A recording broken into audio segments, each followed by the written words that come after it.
Greetings, humans. You have entered the Command Zone, your destination for all aspects of Elder Dragon Highlander. Enjoy your stay. It's a song time, isn't it? Oh, yeah. Oh, I hadn't even thought about that. I have one that's been stuck in my head, but I don't know what the name of the actual song is. Is it a theme song or is it a regular song? It's a song that you undoubtedly have heard on the internet. Okay, let's do it.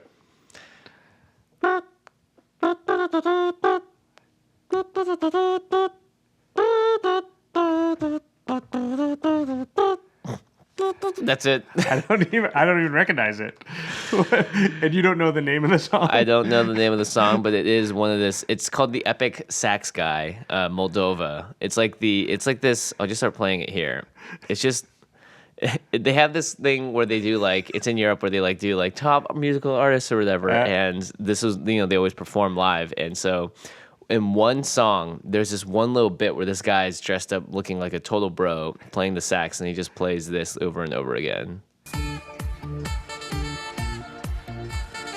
it's turned into a meme because it's just like, look at the guy go. But it was part of a larger song, and I don't know what the actual name is, but like, yeah, it's part of this like Moldova. Okay, it's here. It's called Runaway.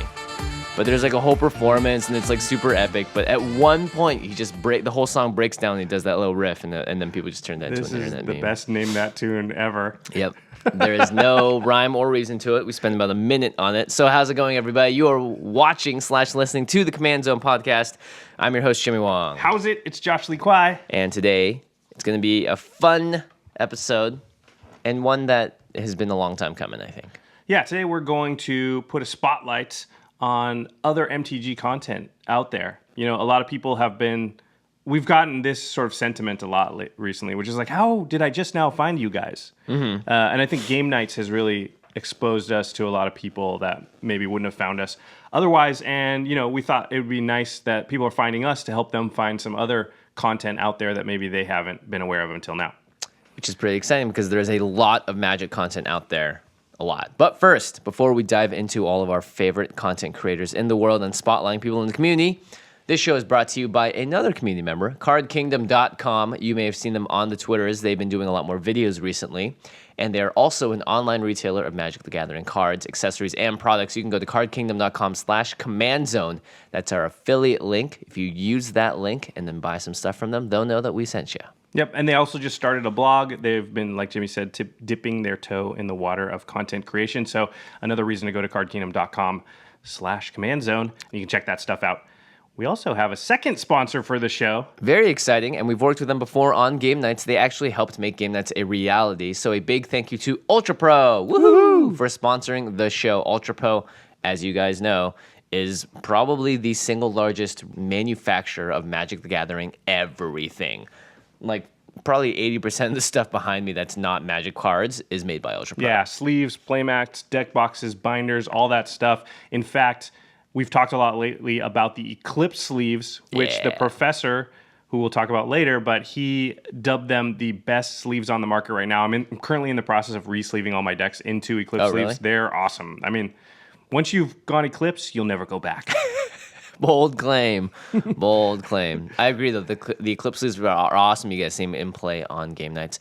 And finally, the other way to sponsor the show and support us is through our Patreon at patreon.com/commandzone. You can find out all the details there, how you can unlock the full version of Lifelinker and a bunch of other cool prizes you can get. Every show, we shout out a new patron. And this show, we're going to give a big old shout out to Paul Ortiz. Paul, you rock. Thanks, Paul, for joining the show. We appreciate all of your support. And with that, we have one last thing to mention. If you're going to Grand Prix Vegas this year from June 15th to the 18th, stick around till the end of the episode. We have an announcement, and we're going to talk about our gathering/meetup and what else we're going to be doing at the convention. So there's been a big shakeup that we need to talk about before we get into our main topic. This is sort of like a last-minute addition because it just happened really basically as I was heading over here. Yeah, this morning. So this is the new Magic Online ban list for 1v1 Commander, although it does affect the multiplayer Commander for Magic Online. So Wizards kind of took control of a new ban list and announced it today. they've said in their article that this is focused on 1v1 because that's mostly how people play Commander on Magic Online. But because they don't want two separate ban lists online, it will affect the multiplayer people playing on Magic Online. This ban list will still apply to them, but they don't mean for it to be applied to paper Commander. Not at all. And it's very confusing because we just had a banning and unbanning very recently on paper Commander. So, and this directly will contradict that.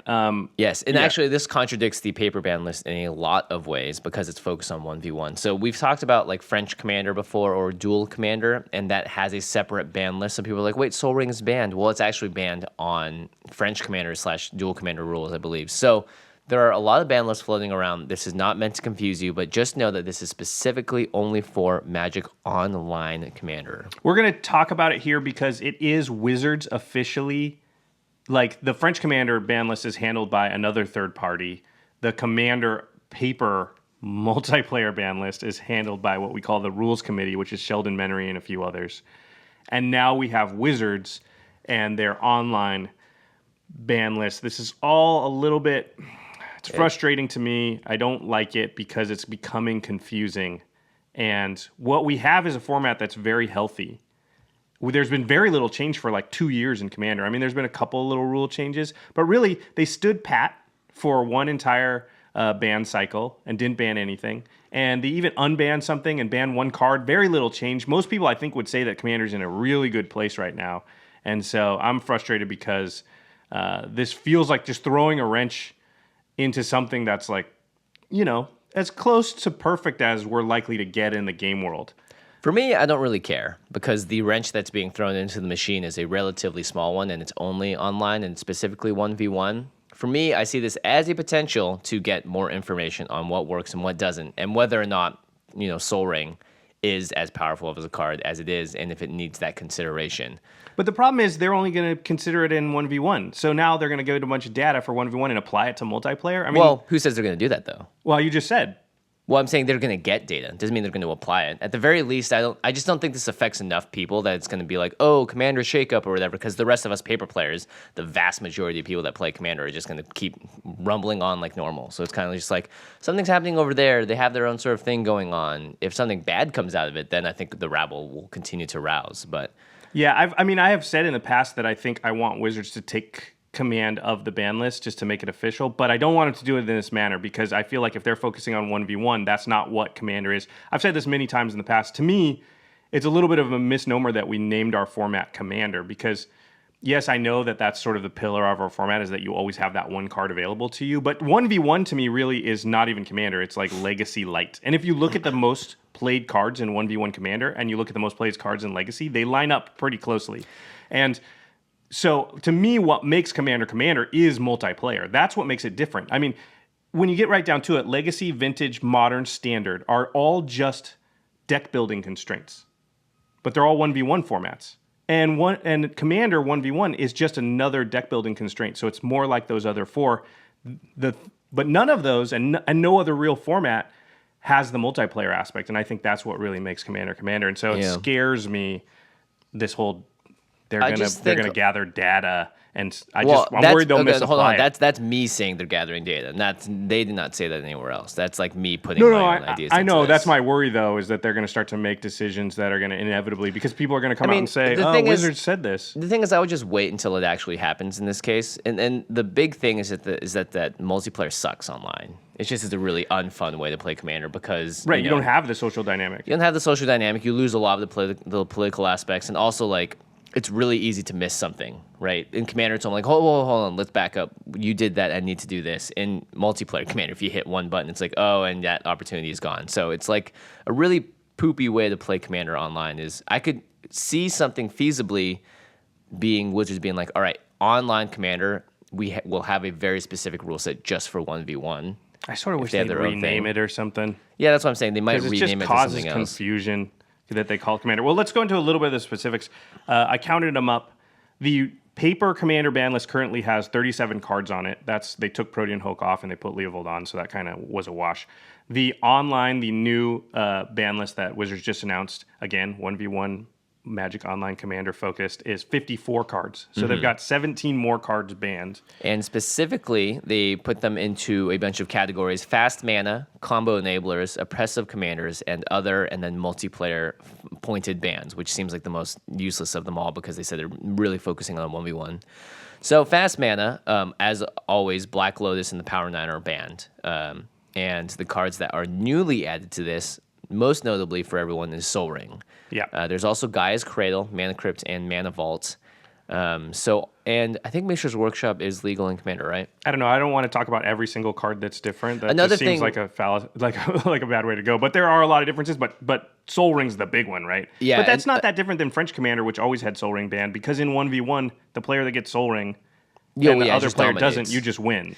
Whereas in multiplayer, you can gang up and sort of even out that advantage. Notably, a lot of cards that are on here, like Mishra's Workshop, are a lot easier to obtain online than they are in person. So I could also see them becoming more of a prolific issue, because it's like, oh, I can get a Mishra's Workshop really easily, in the same way that you can get a Black Lotus online 80 times more easily than you could in real life and for a much cheaper price. So I can see why that might also contribute to some of the fast mana bans. But Gaia's Cradle, one of your favorite cards that you've used to great effect on game nights, also is gone. Yep. Sensei's Divining Top Yep. is banned in online now, but And that- obviously not in paper. Seems almost entirely for time constraints, because it's multiplayer oriented bans. That's what's under here. Yeah. Okay. It says this is a logistical consideration for Magic Online multiplayer. Sensei's Divining Top is one of the We egregious should cards. say they are starting to have events on Magic Online where there will be prize payouts, which is one of the reasons I think that they need to sort of balance the format a lot more than we would worry about. And Yeah, you again, can since now- it's one-on-one, it's really just pushing Commander more towards what Legacy is to me.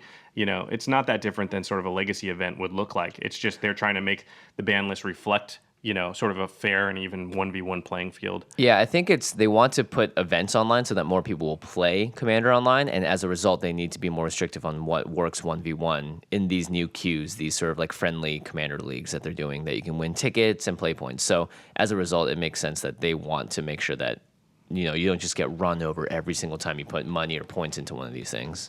They've got a whole section that is oppressive commanders, so commanders that are banned, notably that are not on the paper ban list but are banned online. Zur, Yisan, Derevi, all deemed unworthy for Magic Online. But in an awkward situation, Leovold, who was just banned in paper, is not banned on Magic Online. I He's suppose totally his fine. effect is slightly less powerful when it's one player instead of three players not be able to draw any cards, but yeah. And then, of interesting. course, in a funny twist, Protean Hulk is banned online, but was just unbanned in paper. So it's almost like the most recent thing the Rules Committee just did. Magic Online decided to flop those. Yeah, or they had no idea that they were going to do it, and they had this list already made. I mean, That they makes have sense. people on the Rules Committee, so they must have known. I don't know how far in advance they know that stuff, though. This knows? stuff could have been set in motion months ago, and they just decided, a few weeks ago to ban the stuff in paper. I don't know exactly how that timeline works. A lot of combo enablers are gone, including Survival of the Fittest, Food Chain, Entomb. So there's just a lot. It's interesting. Doomsday for another one. It's Hermit Druid too is gone. I will say that much. So that's a card that I think it makes sense why it's gone. But this is, it's interesting. It's a lot of cards banned. And honestly, everyone watching, everyone listening, 99.5% of us will never have this affect us. 99.5. That's Yeah. pretty exact. I'm estimating. I mean, look, I've never played Commander on Magic Online, and I really have no interest to, because I'm interested in playing it with people, more than one person that I can see and talk to everyone. That's the heart of Commander for me. I'm going to play 1v1 online. It's going to be limited, or it's going to be sealed or draft. Oh, right. Yeah, obviously. There's no reason for me to go play 1v1 Commander, which I do not consider to be Commander. So, Yeah, and it's something we never did before, and I don't think this is going to change that. For the people that are really dedicated to it, maybe let's say 1,000 people, great. There are way more of that playing paper. So that's my worry, is because there's so few, the online Commander community is so small that it really shouldn't affect many people. But what's happened here is, because it's Wizards officially making this ban list, that's going to proliferate in a way that's not commensurate with the amount of people that play Magic Online. Yeah, but I don't if know that how many makes people sense. are going to make a Magic Online deck and then build that deck in real life. I'm just saying you know that what I the mean? disparity between the two lists is going to be irksome theoretically, even though in reality it doesn't actually cross over and matter very much. That's my worry, is that the discussion will be like, well, why are they different? That's confusing, blah, blah, blah. And then, I don't know. I'm frustrated by the whole thing. I wish, I don't know. I think Wizards has realized that no one plays Commander online and would like to change that. And they're making it more of a 1v1 format online, which seems... Call it something else.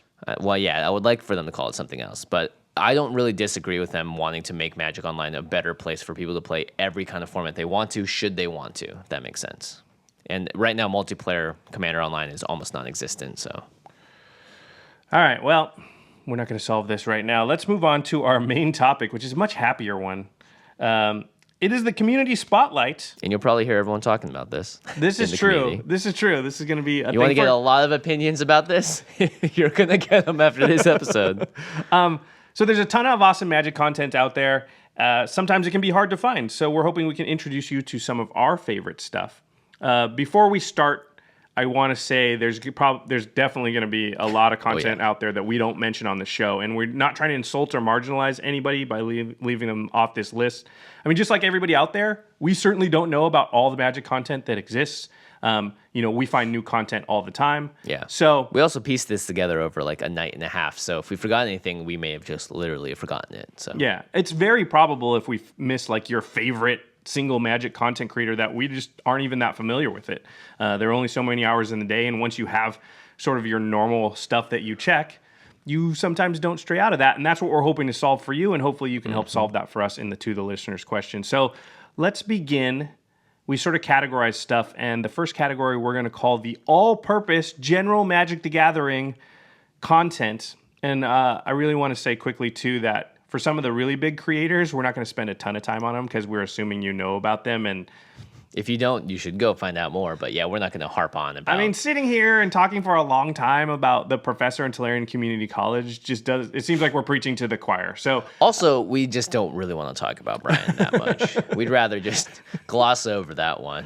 Just don't equate the amount of time we spend on one of these creators with how much we love it. Okay, so having said that, let's begin with the biggest, clearly, unequivocally, and the most professorial. It is Tolarian Community College, hosted by the one, the only, the professor, the prof as everyone calls him. He is a community standard. Obviously, we've already referenced him in the show. He does all sorts of stuff, and I think he's most well known for his product reviews. Yeah, he definitely got his start by reviewing products. So he'll take like a whole bunch of different sleeves, card sleeves, and he'll just compare and contrast the different brands, and he really does put them through the ringer, and he really does use them for multiple weeks and see how they hold up and what the issues are. And really, he's the first person that really started doing that.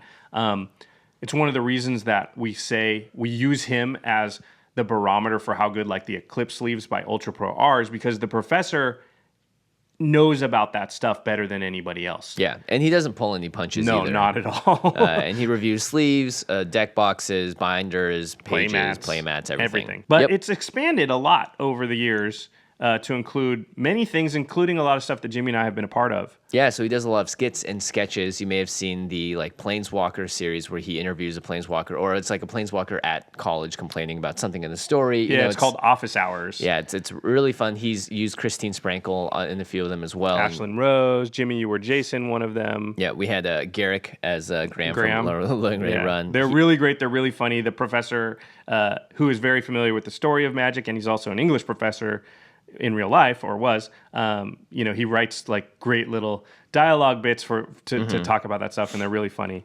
He also gets a little help from Megan and Maria as well on some of the writing, true. Actually, that's a good point. He's a big collaborator as well, as we've obviously had him on the show. Yeah, Megan and Maria, I think, have written a lot of those office hours, actually.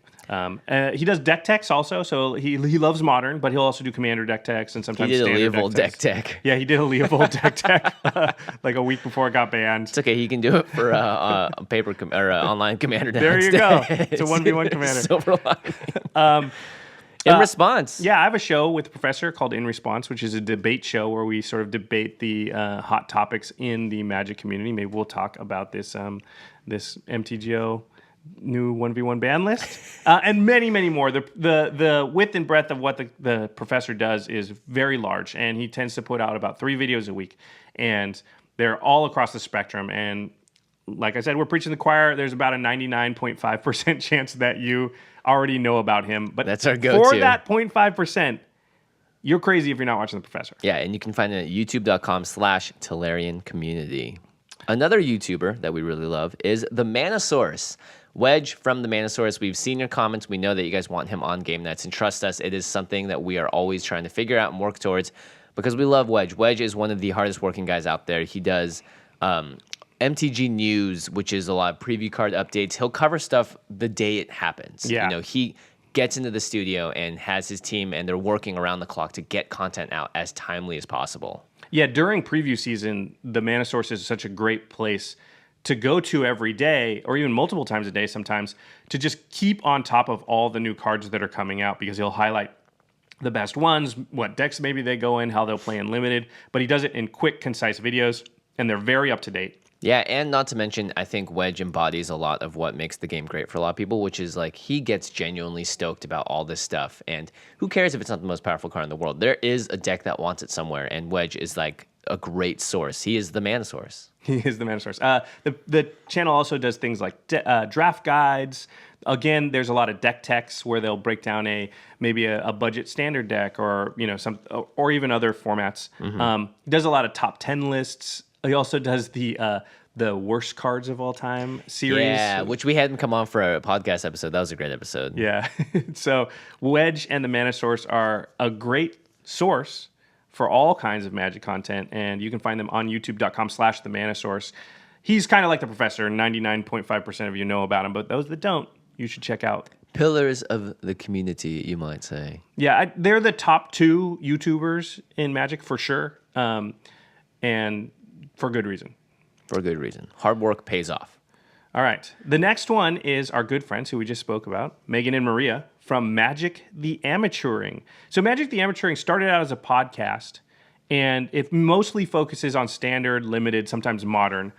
They also have an interview-style version of the podcast, which is called Magic the Prothering, because they'll get a professional player on there, so they decided they couldn't call it amateuring if they have Reduke or something. They've had like Craig Wesco and all those guys on before. Yeah, and they've recently expanded to YouTube, and their channel has a lot of additional stuff beyond just their podcast. So you might be familiar with their podcast and not know that they have a YouTube channel with a bunch of other additional content. Like they'll do draft, cube, and sealed primers. They do top 10 lists, like the top 10 most underrated cards in the Amonkhet sealed format, or things like that. They have Cube April, who was on In Response and is another big person in the community and is very good at Magic Online Cube. She'll come on and do videos for them too. Notably, they are probably the funniest people I know. Yeah, we just wrote down funny as hell. Yeah, they did a musical episode that was incredible. Their musical episode is so good. I think it's their episode 200. Yeah. That's worth just going over and checking out right now. Like they wrote like Broadway-style songs and sang them. Like they put us to shame. Yeah, they're great too, and you may have seen articles by them on the mothership. They're also doing a lot of official coverage, so sometimes you'll see them milling about behind players at Pro Tours. Doing I think the Maria iPad thing. was the face of the new Access Magic for Amonkhet, so they're definitely they're definitely visible faces and big pillars of the Magic community. Yeah, they are awesome in every way, and I always look forward to seeing them at conventions and stuff because. They're literally two of my favorite people in the whole community. Like they're just hilarious and funny, and they know their stuff about Magic, and they're just great to have around. So magictheamateuring.com is the place to find all of that content. You can also just look them up on your podcast apps or on YouTube. Someday we'll get them into playing Commander. We did do one episode, but they don't really play Commander, so it was tough. But maybe at GP Vegas we can convince them. Yeah, all right. Our last all-purpose general MTG creator we are going to talk about is Loading Ready Run. There are too many people in Loading Ready Run to mention. Yeah, I mean, I love LRR, as you may know them. They do a little bit of everything. Most notably, they've been doing the pre-releases recently, which is a pre-release for every new set, but a week before the pre-release. So it's the pre-release, and they get to bring in community people, as well as Wizards people, as well as some people from Loading Ready Run. Josh was at the Amonkhet one. I went to Eldritch Moon, and I believe Shadows, yeah. So Jimmy did 2. Yeah, 2 in a row. Because I did Access Magic that year, so I think they really wanted me to go. The pre-release is super fun, and they're the first look for the world as a whole of people playing this set. They also have a a drama, I guess. It's like a sitcom kind of. Dramedy? A dramedy? Yeah, no, not Yeah. a drama. It's a comedy show, but it's a half. It's not a half-hour comedy, but it sort of fits that mold like a TV show would. It's called Friday Nights, and it sort of follows all of the various shenanigans and hilarity around a group of people that play Magic that are played by all the people from Loading Ready Run. It goes on the official. That show goes on the official Magic YouTube channel, and that's where you can find it. Very popular, super funny. In fact, they just came back and did a new episode for the first time after a long hiatus. It was called Amon Cats. Amon Cats. So it's pretty good. Kathleen has an Oketra deck that she's trying to get somebody to play. Yeah. I'll let you watch it, but it's very funny. Honestly, we can't even encapsulate how much Loading Ready Run does. They do a podcast called Tap Tap Concede, and I was on that once in the past. But they do all sorts of stuff. They do a lot of streaming as well, so a lot of Magic stream, but also just a lot of different kinds of games and stuff. I mean, this is sort of an all-purpose, a lot of different games, like collective group of people that we have all come to learn and love. I love these guys. Yeah, that's one thing I'll say about Loading Ready Run that's maybe different than Magic the Amateuring, the Professor, and the Mana Source, which is like they have a ton of Magic content, but they also have content that relates to other games and other things, and their stream will have them playing Magic or sometimes them like unboxing live on the stream, but then also they'll be playing Minecraft or they'll be playing some other game. They also do a bunch of short produced comedy sketches called Crap Shots. They have a whole ton of different content. They're a big group, so they're able to output a lot of content, and so they're just somebody that I would definitely check out. Again, loadingreadyrun.com is the place you can find all of that stuff. Yeah, certainly. Big pillars of the community beyond Magic. And you'll see them at like PAX and stuff, and they'll have booths. So we didn't talk about their biggest thing, which is Desert Bus. Oh, right. Desert Bus for Hope. Yes. So Desert Bus for Hope is, and I'm not going to explain the whole thing, but it is a charity event that they do each and every year. And it's a huge event, and they raise tons and tons of money for a really good cause. I think it's coming up fairly soon. I don't really know what time of year they do it, but yeah, Child's Play charity is the main charity that they raised for last year. $700,000 essentially. Yeah, $695,000 raised so far this year. Like that's crazy. So that's a great thing that they do and a reason to support them. Right there. Again, Loading Ready Run. Make sure to check them out. So at the bottom, before I throw this page, I'm going to have to read the last thing because I noticed the next category is written on here. It is Commander content.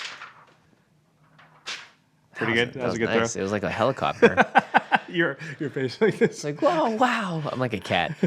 The first podcast we're going to talk about is the Commander's Brew podcast featuring Andy Hull and Sean Tabaris. These guys are fantastic. They're both comedians, and they do a lot of improv, and they are incredibly funny, obviously. And we played with them a few times. Andy's come down to LA. I've been up in Canada and played with Sean.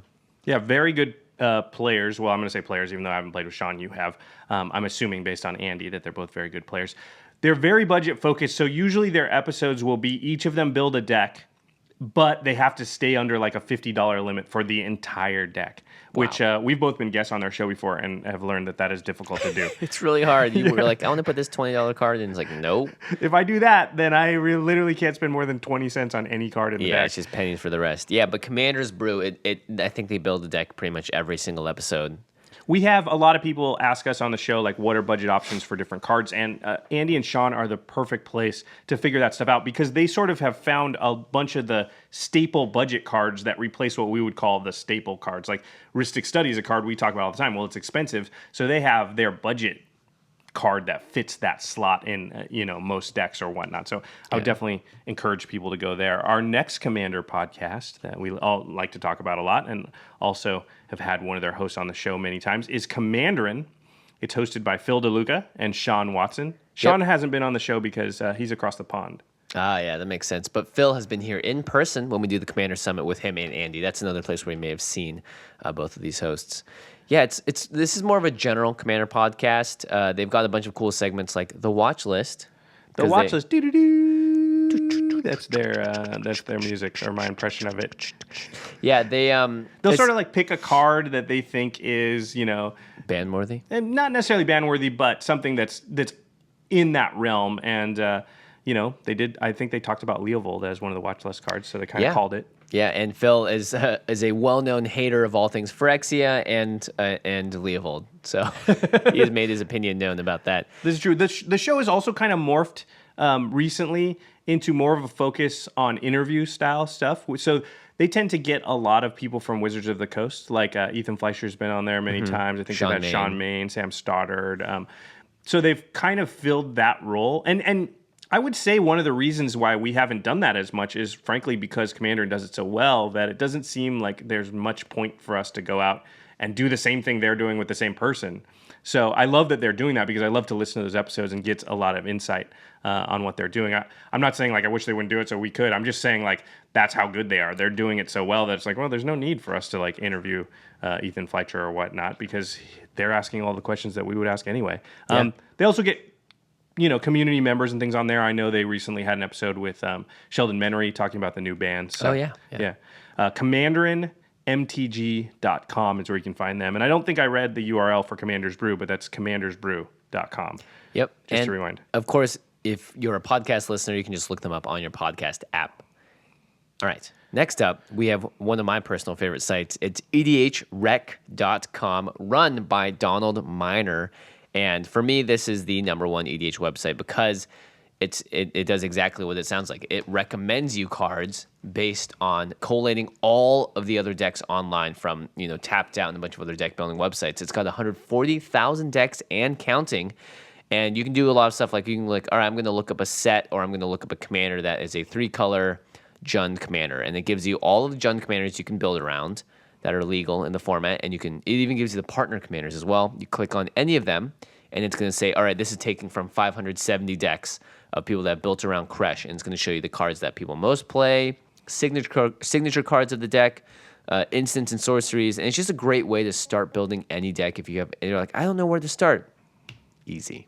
EDH Rec makes it easy. Yeah, what this site does is it sort of scrapes the information from places like MTG Salvation, Tapped Out, all those deck lists, it correlates them, aggregates them, then does a bunch of statistical breakdowns on what cards are played. And so you get sort of the most played cards in each commander, or you can even just pick a random card.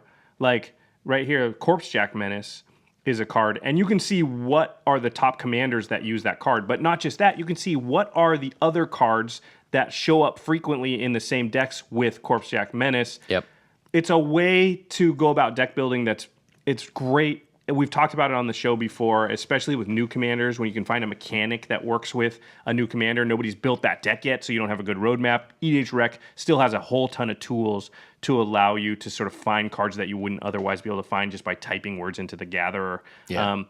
Also, they've started to do articles, and they have an entire article section now on EDH Rec. And some of our old friends, like Andy Hull, writes articles there. Also, Nate Burgess, formerly of Commanderin, writes articles there. A bunch of other people.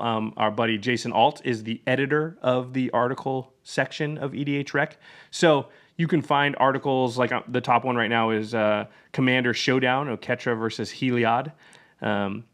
It's an article by Joseph Schultz, and it just sort of breaks down the differences between those two commanders. And there's a whole ton of awesome content on EDH Rec that's not just the statistical part.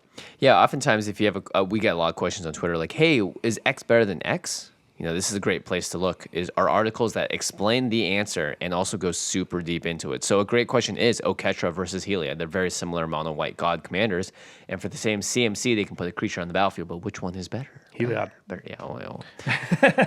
Speaking of our buddy Jason Alt, he is the originator of what's called the 75% theory. And so there's a bunch of 75% articles. Now, Jason has hopped around to different websites over the years.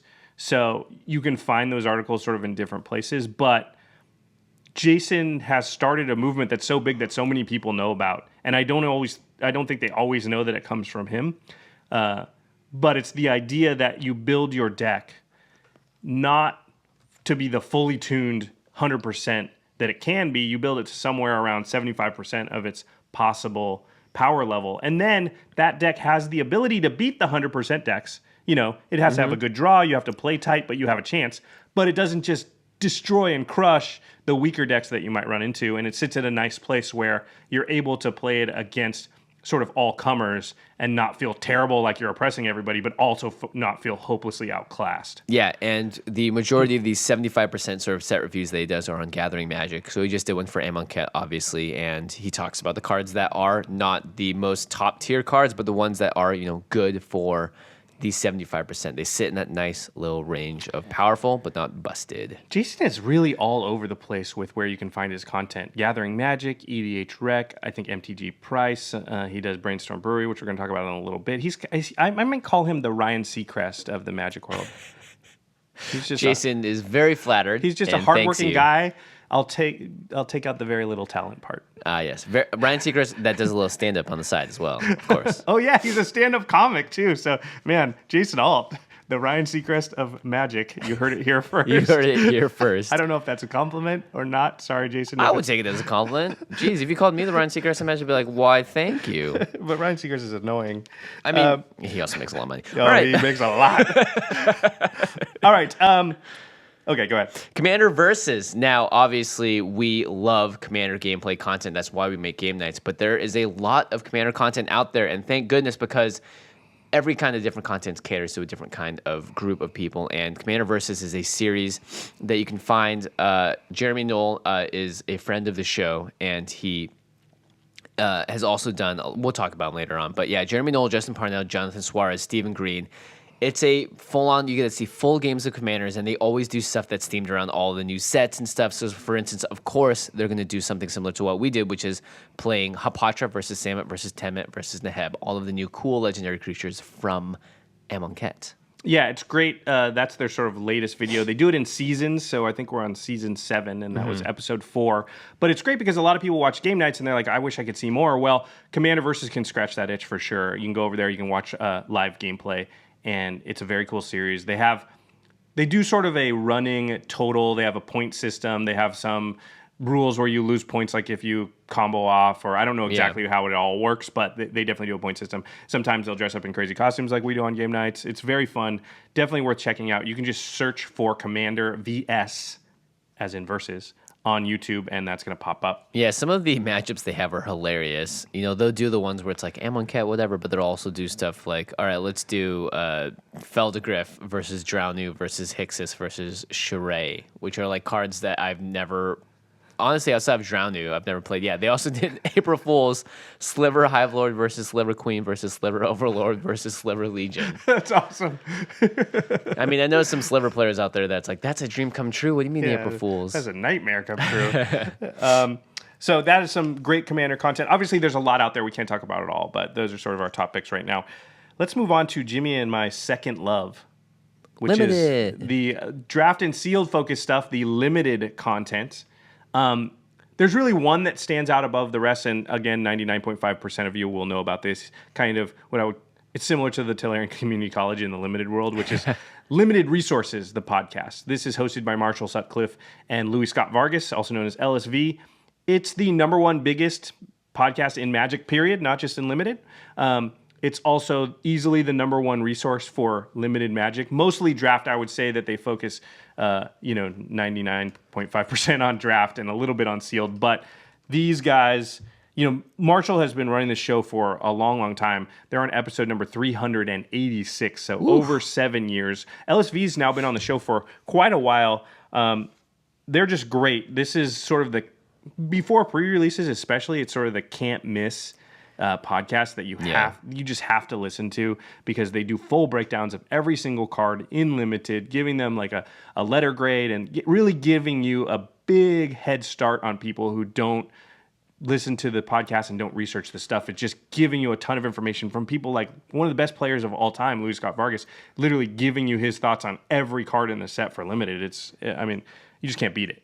Yeah, and they also do cool stuff like crack-a-packs, where they'll crack a pack on the show, go through the cards, and talk about which one they would first pick. So if you want to learn how to be a better limited player, this show will 100% get you there. And Marshall's got it down to a science in terms of how they do the set reviews, when they're going to do team draft, whether they're going to talk about the Sunset show or they're also bringing a judge to talk about the mechanics and sort of the finer details of all that stuff. So really, it's it's a great way to just make you a better Magic player too, which is what I found. Yeah, this show is 100% focused on making you a better player. It's no frills, no whistles. There's not a lot of joking around. They are business. They are like, no, this is how you win at Limited. And you're getting advice from Luis Scott Vargas, who is a Pro Tour champion. Hall of Famer. Yeah, it's real brass up in here. You can find all those episodes at lrcast.com.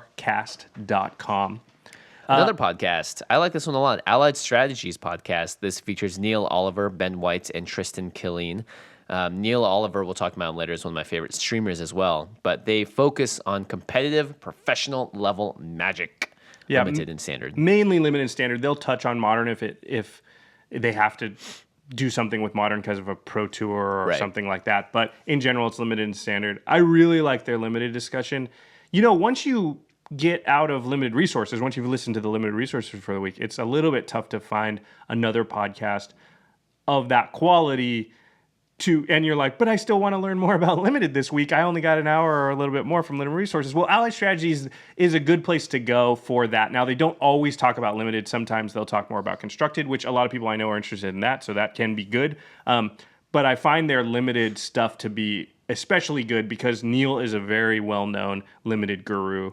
And Ben Whites has actually been a up-and-comer on the Pro Tour, and I've seen his name pop up a lot lately on different tournaments and things, so definitely a guy to watch. And then Tristan is kind of the guy that holds the show together and tries to corral those guys into staying on topic and whatnot.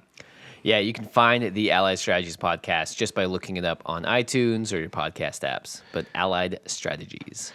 All right, let's talk about some streamers. Now, Jimmy, you really like to watch streams quite a bit. I do it less often, but who are your favorite streamers? Well, number one, top dog for me, good friend, Kenji, Numot the Nummy, Ega Shira. It's actually Numot the Devastator. It's a card that he has an EDH deck around. Yeah, he named himself after a commander. I mean, you got to love the guy. Kenji, good friend of ours. He's the number one Magic streamer. Yep. With the most consistent schedule by far. By far. He focuses mainly on limited, but he will throw in some standard and stuff like that now and then. He started actually back in the day by doing a full 1 year stream every single day. Yeah, right now Caleb DMTG is also doing it. One of my other favorite streamers. But yeah, Kenji is great because he will grind out a format when it first comes on. So it's like, oh, Amonkhet Limited is here. I'm going to play 80 drafts of it by the end of this. So more than that. He does a couple hundred drafts. I asked him one time, I think we had that big weekend where we went to Vegas for Eternal Masters, and I asked him, I go, do you think after Eternal Masters, is gone, that you will be the person in the world who has drafted Eternal Masters the most times? And he goes, yeah, probably. Because that's just how often he does it. Yeah. It's just the number of times he's going to draft a format is insane.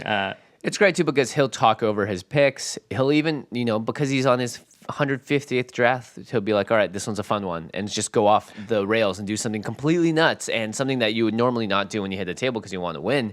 But here, I've done this so many times. I've always seen this strategy. Maybe I'm going to try that finally this time and see if it works. That's one of the things I actually like the most about Kenji is, because, you can watch Owen Turtenwald stream sometimes. It's not as consistent. And I'm not saying I don't like to watch Owen draft or anything, but Kenji is going to focus on entertaining you also. Mm-hmm. So he's not just going to do the most optimal thing and pick the most optimal card. He's going to try some stuff that you're always wished you could try, but you either don't draft enough or the opportunity didn't come your way. Yeah. And Kenji, he drafts enough and the opportunity is going to come his way. So he can try the stuff and sort of be a segregate for you to be like, I always wanted to try that. Let's see how it works. But when it comes to being in game, he's going to play his best and his tightest. He lost in the semis of a PTQ this last Sunday. He's been in the pretty finals. Close to GP top 8s a couple of times here. He's so close to making the Pro Tour. It's gonna happen. It's guaranteed gonna happen. Yeah. He's on that level. He's a very good player. Yeah. Also, I have a winning record against him lifetime.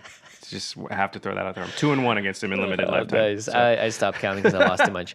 All right, next. You can find him at Twitch. Oh, that's right. Twitch.tv/Numot the Nummy. Great name. Can't recommend Kenji high enough. Especially with all these mummies running around in Amonkhet. Now is a better time than ever to check out Numot the Mummy. Numot the Mummy. Numot. Yeah.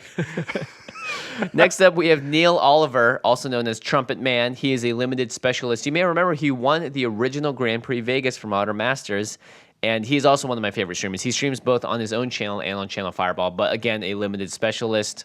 He'll occasionally play some other formats, but he always is, he has like bingo going on the side of his stream, and there's always fun stuff happening. If you sub to him, you get to roll a roulette wheel and get prizes. He's got a weird fixation with baguettes. Yeah, baguettes. Oh, that's a nice baguette. Yeah, but it's great. I mean, I love watching Neil because he's really entertaining and really friendly, and you can just tell he's a genuinely very good guy too, which is always someone that I like to root for. He's one of those people I think that is very good at articulating his thoughts and through his plays about why he's making decisions and things like that. Yeah. Things like that. Some streamers you'll watch, and they're very good players, but they're not good at communicating what it is they're doing or why. And maybe they're just instinctual in how they play, or their brain doesn't work that way communication wise. But Neil is very good.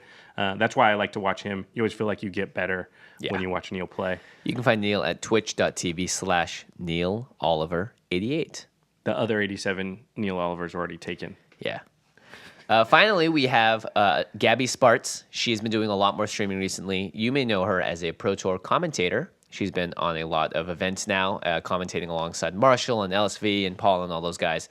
You can go find her at twitch.tv/Gabby Spartz, and she'll play other games as well, but she has a great interaction with her community. There's a lot of interplay between her and her Viper squad, Viper the Brood, I believe. Yeah, the snakes are always out when Gabby's playing. The Ambush Viper. Yeah, she's very entertaining, very good Magic player.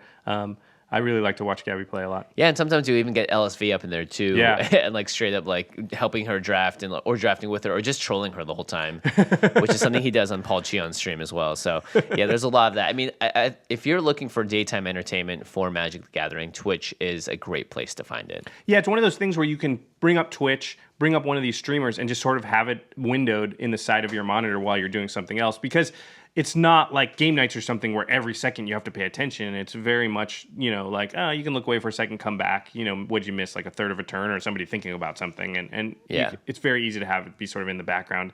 And it's a great way to improve the Magic for sure. Yeah, and my favorite time to watch, of course, is when a new set releases. Oh, yeah. I love seeing how other people are drafting it and the success they're having, and sometimes the crazy blowouts that happen too.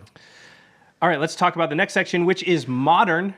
Now, you knew we were going to talk about our good pals, our sister podcast, the Masters of Modern podcast, hosted by Alex Kessler and Ben Bateman. Top quality content focused on modern and competitive Magic. They do a lot of interviews with pros also. They talk about cool brews. Ben is quite the brewer. He likes to come up with crazy things that Alex usually tries to shoot down because he's more practical. They do a lot of prediction shows, like what they think is going to come out in the next Modern Masters set or things like that. Kessler is known for being able to call shots. He's called a lot of shots over the years in terms of what's going to get reprinted or what's going to happen here with X and Y, or even what plane we're going to in the next set. Yeah, so. Kessler he works in the game industry. He has his own game company. He does design games, so he's very, very familiar with the business of gaming, and I think that factors in a lot to how he's able to sort of call shots, as you say, which is predict things that are going to happen that haven't come out yet and things like that. You can find those guys at collected.company. Of course, we talk about them every week, so we're not going to spend a lot of time on them here, but they are hands down the best modern-focused piece of content in the Magic world right now. Yeah, and a big thank you to Terry for editing the show. You can find... Just kidding. It's not the end. Not quite yet. Not quite yet. Again, Masters of Modern. They're a sister podcast. We've known them forever, and of course, we will always support them. MTG Finance time, a big topic that we don't really cover much on the show. We usually just like to talk about the playing and the deck building parts, but finance is a huge part of Magic the Gathering. Fortunately for you guys, there is a lot of resources out there. There are a lot of resources out there to help you catch up and make sure you don't, blast a ton of money on the wrong thing. Yeah, I think a lot of people think of like MTG Finance focused content as like playing stock market or something, and that they should only pay attention to it if they're trying to like invest in cards or something. That's not it at all. Like most of these podcasts aren't even trying to have you make Magic be a money-making scheme for you. It's just trying to understand the way the market works in an attempt to keep your costs down so that you can play the game for cheaper. It's not trying to be like, how can I speculate on 100 copies of this card that's about to go up in value. It's mostly about how can I know that this card's likely to drop in value, so don't buy it yet, or go up in value, so I should probably buy it now, or I should trade for this thing because, the card I have is going to go down while the card that I'm trading for is going to go up. Things like that. That's why I listen to MTG Finance stuff, because I've literally never sold a card online in any way or in person ever. But I still listen to all the finance stuff because I want to know, like, okay, I do want that card someday. This thing just came out. It's probably going to make it go up, 100% over the next 6 months, I'm going to grab it now so that I'm not paying double later. So, How are those Supreme Verdicts doing? Oh yeah. So the problem is then they ask us to be guests on their show, and so then I tried to do the MTG finance thing. You tried to go all the way instead of just learning from their lessons and Got all making excited. smaller, consumer-friendly choices. Couple hundred foil Supreme Verdicts are gonna be worth something someday, right? Yeah, I'll take one. For free, right? So the podcast we're speaking of that we've both been on a couple of times is Brainstorm Brewery. This podcast is hosted by Corbin Hostler, Jason Alt, who we've mentioned about 50 times already, and they've got a new host, Douglas Johnson, also known called DJ. DJ. Yeah, when I call him Douglas Johnson, he doesn't like it that much. I want to give a shout to Marcel and Ryan Bouchard, who were the old Brainstorm Brewery hosts, but they've since moved on. We miss you guys. So this is a finance-centric podcast. They do sort of like pick of the week. So each person will pick a card that they think is likely to, go up in the future. And they do a new segment called Breaking Bulk. And this is where each of them talks about a card that is worth money that you wouldn't necessarily know about. Mm-hmm. So something that's like a common or an uncommon that, if you were going through somebody and looking to trade with them, you'd go right past that card thinking it was worth 5 cents when actually maybe it's worth 50 cents or $1. Yeah. You can find them online at brainstormbrewery.com. Yeah, I'd highly recommend those guys. In fact, Jason and Corbin are sort of the people we point everybody to whenever somebody asks us a question about finance. We're like, I don't know, talk to those guys. Or 75%. Yep. Jason, okay. I've actually not listened to this next podcast, so you're going to have to hit it up. All right, so this is a sort of newish one that I've found, and I do enjoy. It's called MTG Fast Finance, another podcast. It's hosted by Travis Allen and James Chilcott, who I think are both friends with the Brainstorm Brewery guys. The Brainstorm Brewery podcast is a little bit more fun and entertaining. They joke around a little bit more. This show definitely is sort of less on the personality scale and more on the sort of business, straightforward, Get you some info. Download this important stuff into your brain. But it is a very informative podcast. They'll sort of talk about every card in Magic that has moved up a significant amount in value over the last week, and analyze why. And then they'll go into, they also do sort of a picks of the week type of segment. And these guys are very knowledgeable about the finance side of the business. And yeah, I think it's a good podcast to listen to just to help try and save you money. Yeah, I recommend anything that has finance in it just to try out. And if this is good, heck yeah, let's go for it. All right, the final thing we're going to talk about in finance is an app that I've been using for many years now. It's the MTG Trades app. It's a very basic application that updates with every new set. But the big thing that it does is that, let's say I'm going to look at Kaladesh. I want to know what the prices are at Kaladesh. So I can sort each expansion for either A to Z, the card number, the rarity, or the price. So if I click price, it'll update the expansion card prices, and I can see, okay, cool. Right now in Kaladesh, Chandra, Torch of Defiance is the most expensive, followed by Torrential Gearhulk, Verdurous Gearhulk. And you click on each of them, you can scroll down, and it'll show you, oh, cool, this is where it's being listed online, sort of the mid price for it, and in what condition as well. You can also see the foil price of it. And for me, it's just this is a great way to keep track of trades, cards that you are exchanging between you and your friends, but also just hey, there's a tab called loans, and that's something I do a lot, which is hey, just take 5 cards or whatever if you need it. Yeah, and you can keep track of who's got your cards. And, yeah, I've got a trade value between me and Craig where we both dropped cards to each other and we added up the values and stuff. And it's a great way to just make sure that if you're doing a deal with a friend or whatever, you can keep a record of it. And also, if you just ever need fast reference on the card and its price, you can look it up. I use it a lot for when we do the unboxing videos, because when that's all done, I'm trying to lay out, because on the unboxing videos, if you watch them at the end, I'm sort of calculating the total amount of value that I've opened, and it can be a pain in the butt. Yeah. But with that app, it makes it a lot easier. Yeah, MTG Trades. Good app. All right, let's move to the next category of content. It's the news and current events. So this is the stuff that's going to keep you up to date on what... Oh, man, I'm behind. Whoa. On what's going on in the world of Magic. The first one, back to our good friend Jeremy Knoll. It's a show called Split Second. Ooh. Yep, it's on YouTube, and it's sort of a quick daily news wrap-up from around the MTG sphere. So we're talking very quick, by the way. It's nice and short and gets to the point. I think it's basically always under 5 minutes. He'll just quickly go through events that happen, bannings, unbannings, maybe anything that pops up in the Magic community that's of importance. He tends to mention Command Zone quite a bit. Yeah, we talked about his Tasker, the Golden Fang deck, on the Command Zone as well.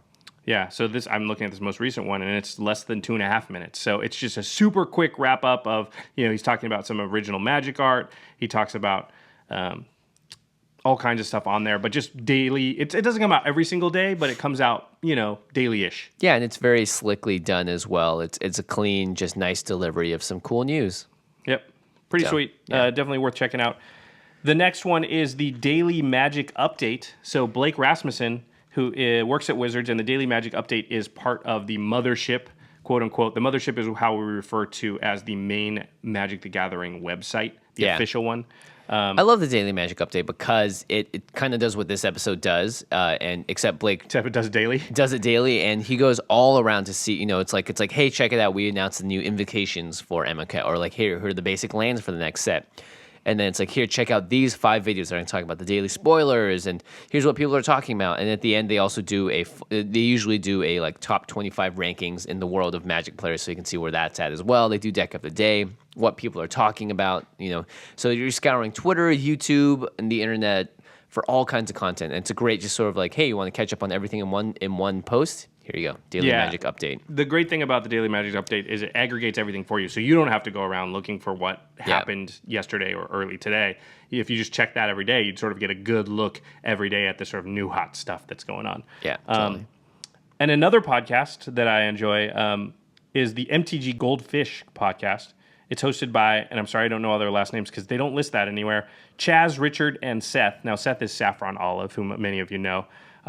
And it's sort of a weekly news and current events in the world of Magic. It comes out every Monday. They sort of talk about, and it's an opinion show. They talk about their opinions. They tend to be a little bit negative, but that's okay. It's still informative as to what's going on. And Saffron and Chaz and Richard do have interesting perspectives because they all come from different parts of the business. And so different things sort of matter to them, and you get a good look around from different perspectives, new changes and things that happen in the world of Magic or are happening. Yeah. All right, let's move on to our next category, Magic Stories. And this is more of a broad way of describing stuff. It's kind of just like, we're putting everything else here. These are all stories? Yeah, they're all stories. So the first one is probably one of the most well-known podcasts. It's the Drive to Work podcast with Mark Rosewater. Mark Rosewater is obviously an incredibly insightful guy. He has been with Magic for a very, very long time. And he does 2 podcasts every single Friday, and he'll just talk about all sorts of stuff. So one of them is called Designing Rares. Another one is called Guild Pact Part 1, Guild Pact Part 2. So he'll go back to a set and really go dive deep into the decisions that were made in R&D, why they were made, and a lot of like, you get to find out so much about the card game with these podcasts because Mark talks about stuff that you never would have known otherwise, stuff that's deep, deep, deep down in sort of the halls of Wizards of the Coast and how a set gets designed. It reminds me of our creative process sometimes episode, which is that, but it's the creative process specifically behind designing Magic, where he'll really talk about what went into the decisions and why for different specific sets. He also has a series that it's called 20 Years and 20 Podcasts, although I think they're going past the 20 years. Yeah. Because when he started it, there was only 20 years of Magic, but now there's been more. But he literally will dedicate a podcast episode to the year, 2002, and he'll just talk about everything that happened in Magic in the year 2002. He's up to 2015 now, so yeah, and it's a great historical look of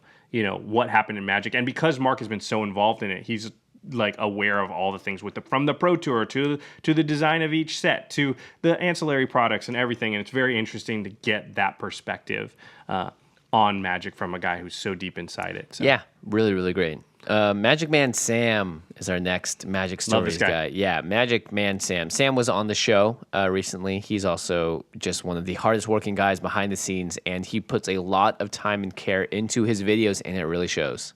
Yeah, I think one of the things you and I both identify with Sam is that we're always trying to improve our content and make it look the sort of slickest and most professional that we can. And Sam clearly has that same high standard. His stuff is very well polished, very well thought out. It's definitely, you can tell he checks it and rechecks it and rechecks it to put it out as perfect as possible. He's even recently started doing things like, he's working on improving his thumbnails. Like that's how deep into the minutiae and the specifics of how the quality that he wants to achieve, which I think is really admirable. He tends to do a lot of sort of, what's the word, retrospectives on on artists. So he'll do like an entire series on John Avon, but not just John Avon, on the way John Avon uses light. Yeah. And then he'll do one on the way that John Avon uses perspective, and he'll have done a ton of research and show you a bunch of the artwork from John Avon, showing you stuff you never even realized, where you're like, holy crap, John Avon does like this certain style, and he'll even go like, it's clearly the style that he's using has been influenced by other famous artists in the past, and blah blah blah, and things like that. He goes super deep on stuff like that. Yeah. Super interesting. And he also likes to do sort of histories of certain cards and effects. Yeah, and he also does something called pack lores, where he'll open a pack and then tell a story by going through each card and using the sort of orthosy aspect of it, which I really love too. So yeah, Sam's obviously a great guy. He puts a lot of work into his videos, and if you haven't seen any of them, I would just try checking out one of them that interests you. Either it's the pack lores, or maybe you want to learn more about Therese Nielsen's art. You're gonna learn something, and you're gonna have a nice time doing it. So. Yep, so go to youtube.com/themagicman-sam33. 33.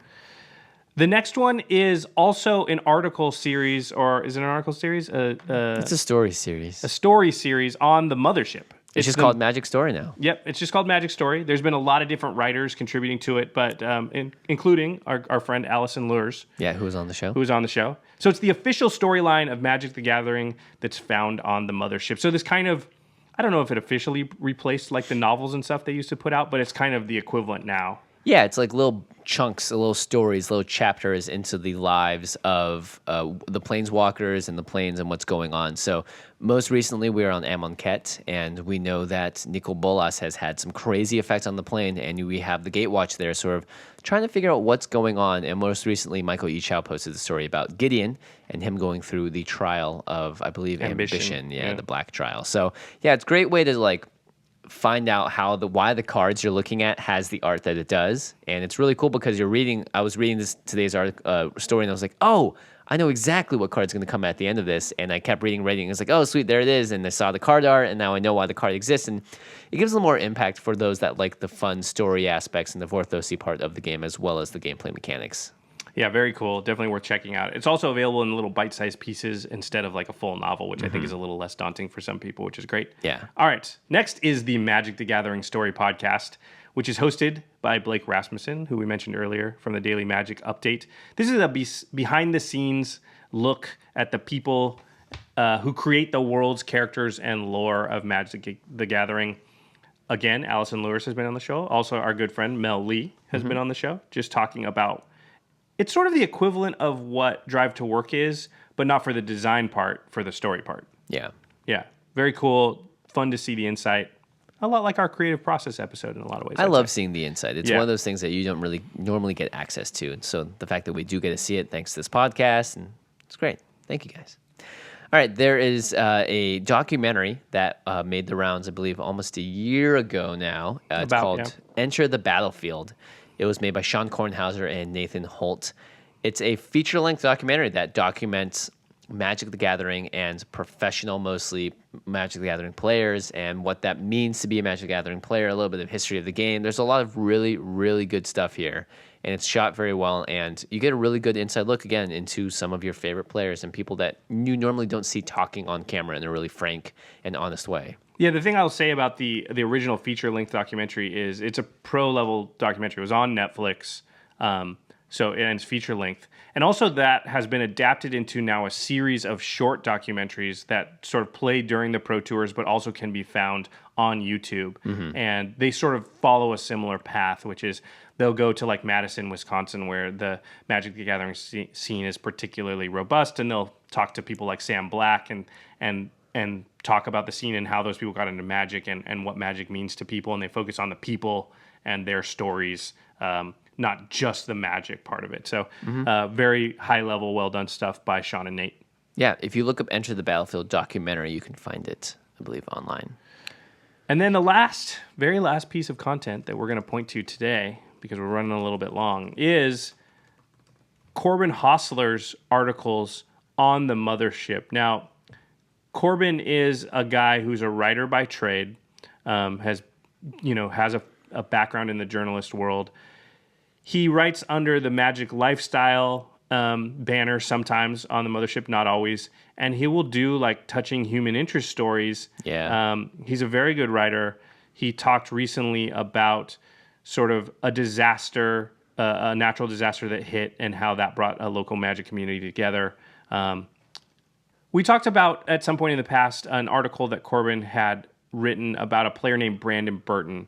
Brandon is wheelchair bound and still managed to make it to the top 8 of a pro tour with his grandmother actually playing the cards for him as he sort of advised her on what moves to make and such. And this article might be one of Corbin's best articles ever, and a very touching story. It's an incredible story too. Yeah, that's the beauty of the game, and it is truly available to anyone that wants to play it. And Brandon has had massive success on the Magic Online bracket, as well as now proving that he can do it in person as well, which is awesome. Great to see. Yeah, so those are the types of stories that Corbin's able to sort of bring to everybody and shed light on, and he does it in a really well-written and elegant manner. And so I would encourage you to check out Corbin's articles on the Mothership.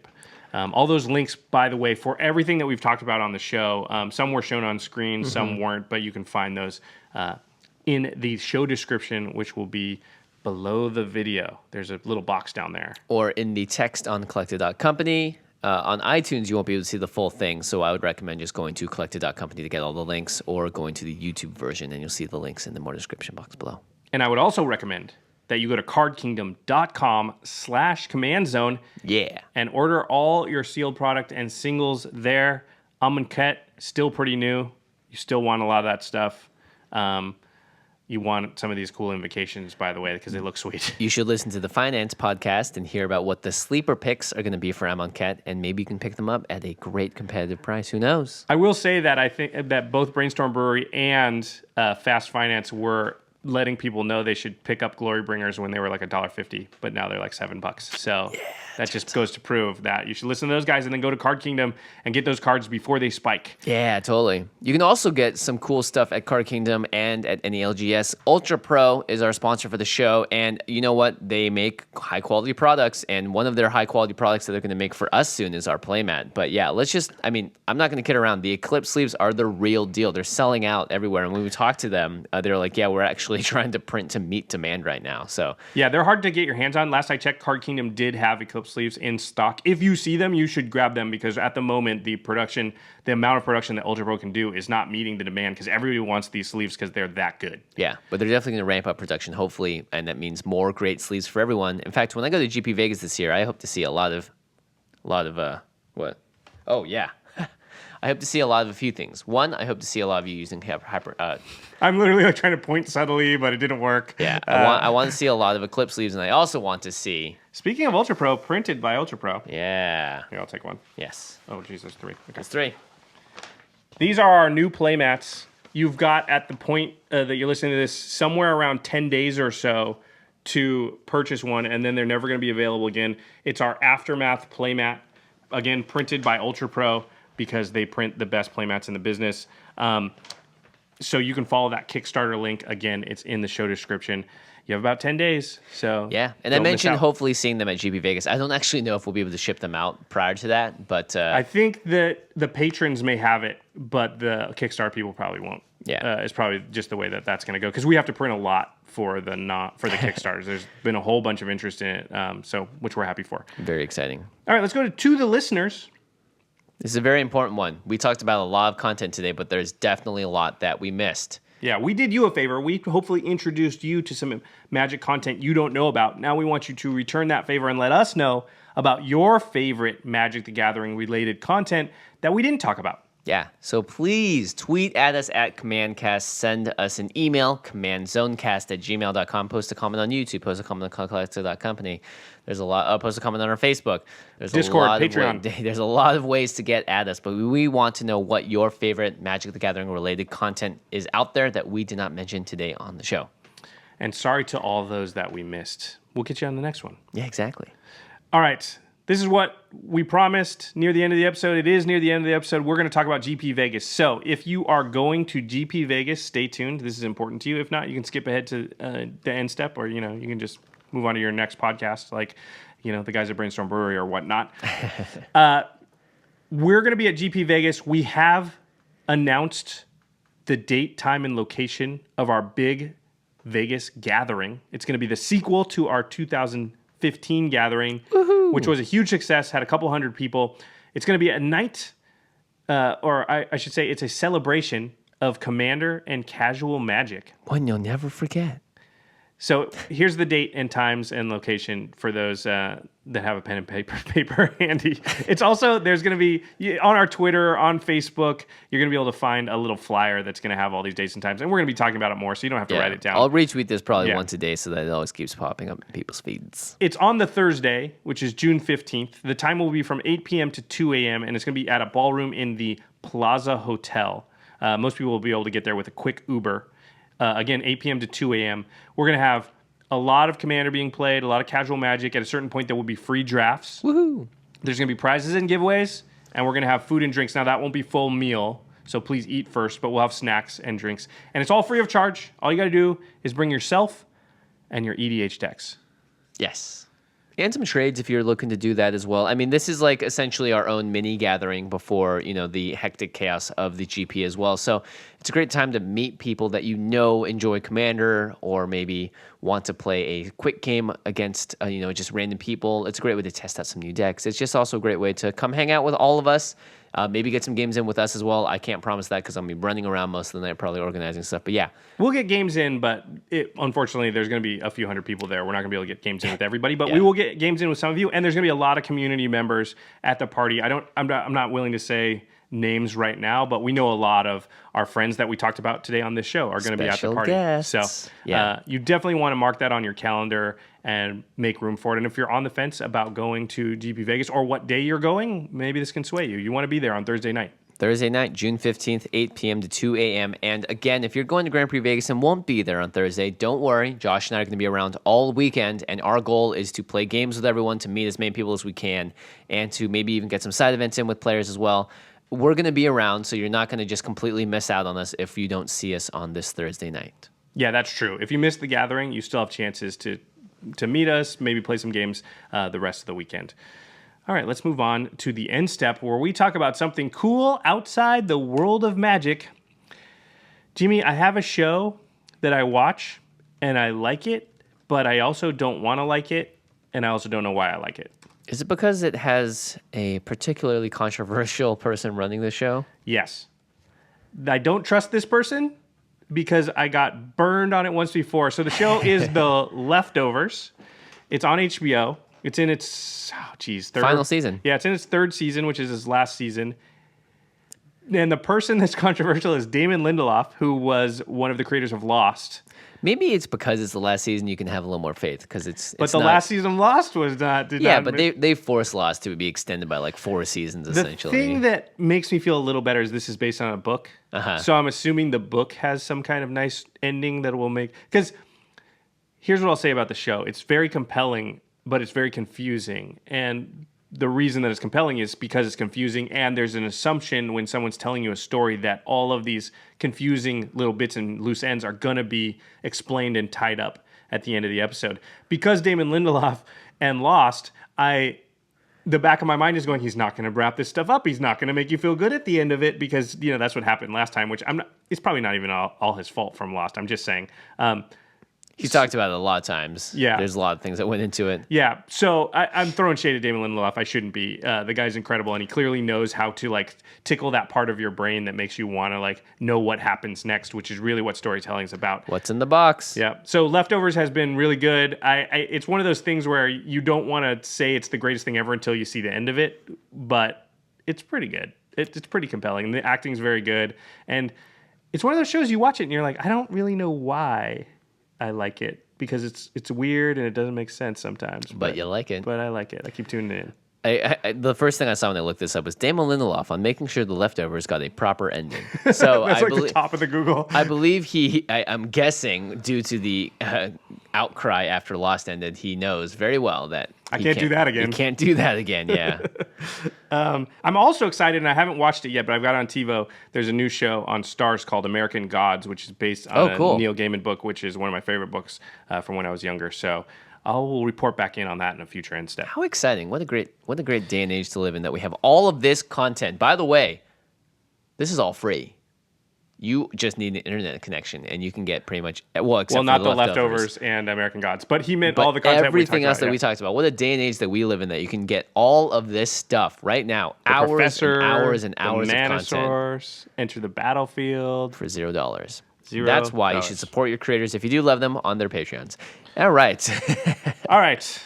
We already talked about the Masters of Modern, but we'll talk about them again. They're our sister podcast. You can find them at the MMCast on Twitter. Alex Kessler, Ben Bateman. They talk about the modern format and all things competitive Magic. Find them on collected.company right next to us, which is our Magic Hub. And our editor for the show is Terry Robertson. And a big thanks to Jeffrey Palmer at Living Cards MTG on Twitter for making the Living Card animations to start and end all of our shows. Again, go to youtube.com/the Command Zone podcast if you want to see video versions of the podcast. And you get to see card images.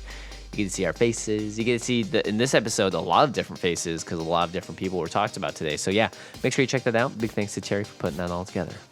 All right, everybody. Thanks for listening. And we will see you next time. Peace.